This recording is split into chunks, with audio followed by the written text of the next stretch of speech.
sacred masculine, sacred feminine, divine masculine, divine feminine. If these are terms that you heard before, you might have been having it all wrong the whole time. Watch this video. Yeah. I'm inspired. I'm inspired. Hey there guys, how's it going? My name is Sumedh Chatterjee from the Flow Zone Academy, and I'm a flow state coach, which means that I help you feel better and perform better. I wanted to make a video today about divine masculine and divine feminine, okay?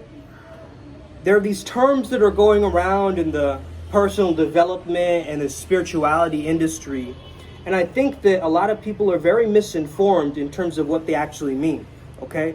Now, first of all, I just want to give a disclaimer. Make sure you're a responsible adult listening to this. Make sure that you don't break any laws of the land. Make sure that you don't misinterpret any of the information that I'm giving you, because this stuff goes really, really deep, okay? So when I'm talking about masculine and feminine energy, I'm not talking about male and female, though they can be used as an analogy to describe male and female energies in general, okay? So this can work for whatever gender that you identify with, in a sense, okay? It doesn't really matter. What matters is the essence, or the core essence of what that means, okay? If you've ever seen this symbol, the Tai Chi symbol, okay? Right? The yin yang. You understand there's a little bit of light in the dark and a little bit of dark in the light, okay? So in a healthy world, we would be walking the S-curve. Okay? We understand that this is spinning, or this is not stagnant in one place, this is moving. So night and day, the contrast, the duality of this world includes gender and gender dynamics. Gender coming from the Kybalion, if you know the law of gender. Everything has male and female. Everything is split in those two gender polarities. Okay? So there's a masculine energy and a feminine energy. What is masculine energy? It's like an arrow, okay? What is feminine energy? Okay, this is the womb. The womb and the penis. Understand this, okay? This is a very deep concept.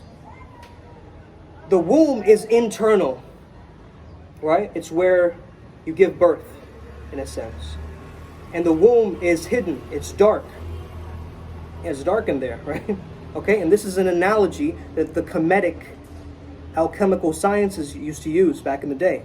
Okay, ancient Egypt, okay, ancient Africa. So understand this, okay, that the male has the penis which sees the light of day, unless it's covered by clothing, obviously, right? The female is internal. So what does that say about the energy itself? The feminine energy is a lot more receptive, and male energy is a lot more proactive. So you can think of it as action and reaction. You can think of it as the dynamic of yang and yin. Yang being very directive, right? It's the witness, the stillness, the presence, the space. The feminine being the fluidity, the visualization, the imagination, the change, right? Nature, Mother Nature. Why do we call it Mother Nature? It's a feminine energy, okay? And you go somewhere like Hawaii, you notice that the trees are swaying. The hula girls are dancing, right? It's a swaying motion. It's a feminine energy. Then you go somewhere like New York City, where you'll notice a lot of structure, right? Structure and rushing energy. That's masculine energy, right? So understand the difference. This goes so far as to describe locations and not just, gender and people. Okay, so first of all, understand that. So when we're talking about divine or sacred, masculine or feminine, we have to understand that we are divine. Our true nature is this nature. But what tends to happen? We get wounded masculine and wounded feminine. Okay? How do we get wounded? Well, wounding in terms of trauma, right? Wounding in terms of someone who's hurt us. understand that there are wounded people out there, right? And that's where the energy starts to shift, because most masculine women aren't trusting of the masculine. And so they must adopt that persona themselves to be more masculine and push themselves out into the world. But start to understand that a masculine woman actually doesn't trust in the masculine, so they've got to adopt the masculine traits in themselves. They've got to be more directive. They've got to have structure. They've got to plan everything. They've got to have control. So you notice the wounded masculine is all about controlling, and it's all about lacking trust. The wounded feminine, however, is all about the people pleaser. There's some noise going on down there. I mean, this is India. What are you going to say, right? The wounded feminine is all about the people pleaser. Okay? If you say the nice guy is actually wounded feminine. They actually think that by being nice, they're going to get some reward. They've put the power in the woman's court. And they've said, they hold a lot more power than me. That's why the guy's putting her up on a pedestal, right? And oftentimes, you'll notice men not being the star of their movie. They're being cameos in the woman's movie. Okay, that's when the power dynamic has shifted in a lot of relationships. So what causes attraction, what causes relationships to work in people is masculine and feminine polarity. So a man usually has 80% masculine, 80-20 rule, okay? 80% masculine, 20% feminine. And 80-20 feminine, right? 80% feminine, 20% masculine. That's a good, right? This is the 20% and the yin and yang left behind. And I'm not saying that males have to follow this dynamic of being 80% masculine, 20%. Yo, it's up to you. It's your own life. Do what you want to do. However, at the same time, I'm just telling you the dynamic that works for the divine masculine, divine feminine. You got to understand the energy. That the divine masculine wants freedom and it wants to win. Okay, so the masculine energy wants to win and wants freedom. The feminine energy wants connection and wants love. Love and freedom. Okay? These are the main core wants or needs of the divine masculine and the divine feminine. Okay? How can we work together? Because these are two different styles, right? As we're coming together, there's a lot of arguments happening. The divine feminine likes to express herself or himself, right? It's a form of expression and creativity. However, the male energy doesn't like the venting and wants to ending, death, right? So the masculine energy has boundaries, right? That's why the wounded feminine has no boundaries, right? Has a problem with setting boundaries. That's why the people pleaser. You know what I'm saying? So we actually need each other. Males and females need each other. But what we've done is we've created a split in the consciousness where we have a very radical women's movement and radical men's movement.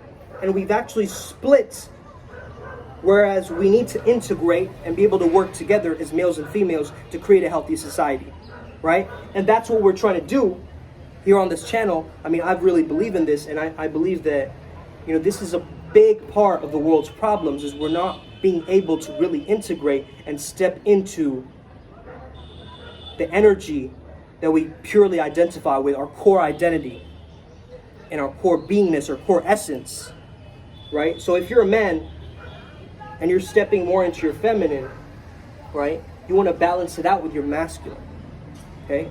Otherwise, people are going to walk all over you. And if you're a woman and you're identified with putting on a masculine armor to protect yourself from an unsafe society, you've got to understand how to trust in your masculine again so you can get back your strength in your feminine, okay? Because the energies work together. They're polar opposites, right? You know how we say opposites attract? This is what we mean. So it doesn't mean that you like different things, right? That's not what we mean. We're meaning opposites attract in terms of energy, right? This becomes a journey or a process right? When I was a lot younger, I used to be more in my feminine, and I still am integrated with my feminine, and it's an ongoing journey, right? Because flow, you could say it's a feminine energy to go with the flow, but it's a masculine energy to be the flow. You see what I'm saying? So that's why we need both. We need both of these essences to be able to actually move, because the river, the water inside the river is feminine energy, but it needs boundaries for the river to actually move in. The river bed is the masculine energy, right? Being the container, guiding it to the woman to safety, right? And I say woman because I'm using these terms interchangeably, masculine and feminine, right? You got to understand that the woman craves that safety in that masculine container, okay? And the man gets replenished by the feminine energy when it's at its purest form, the nurturing, the caring, the motherly qualities, right? All that stuff. This is a very, very deep topic, so I can't get into all of this right at once in this video.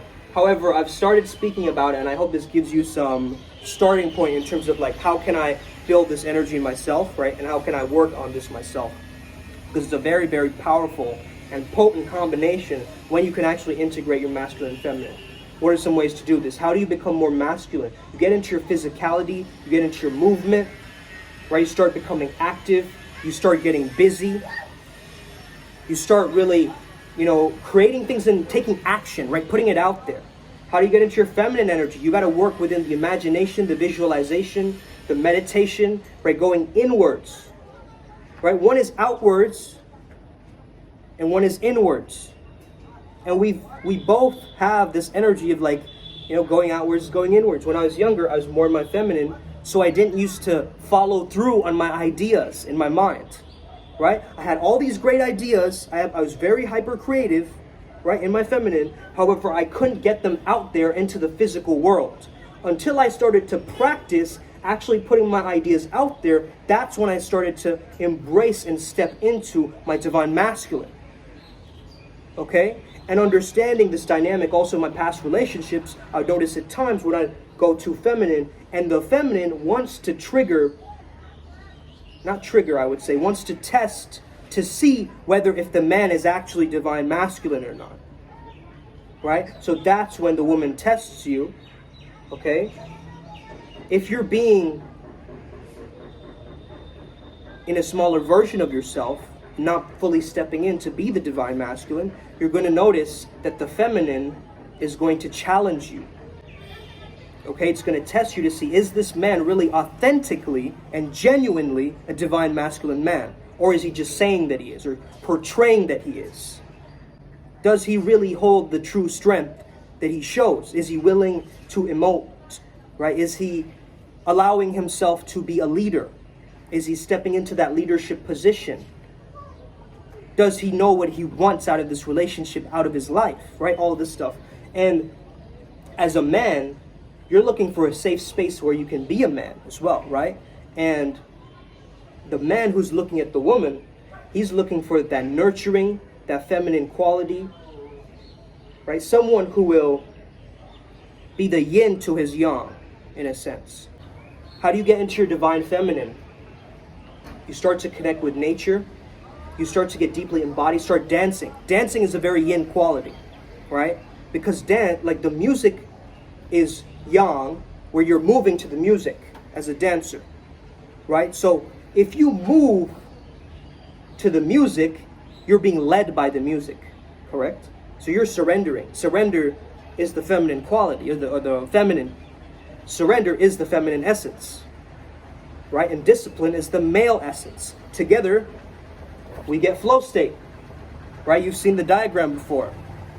Jason Silva has posted it, right? So many people have posted it. It's gone viral at this point, right? Between discipline and surrender is flow state, okay?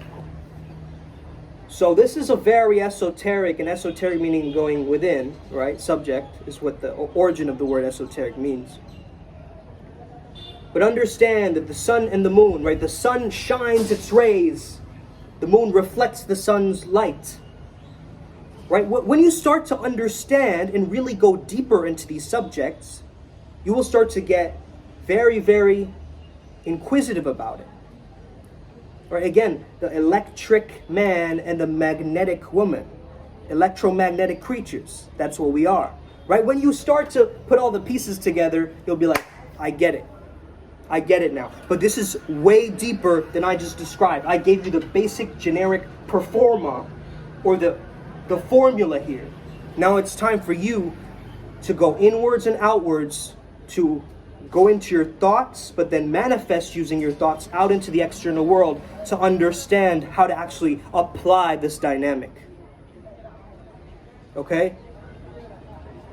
We need men to step into their divine masculine. We need females to step into their divine feminine, so that we can work together and hold hands through this process, rather than creating a backlash against each other, right? That's where the integration comes in. I hope this video helped you out today, gave you a new perspective. Have an amazing day. May the flow be with you and stay legendary. See you next time. Boom.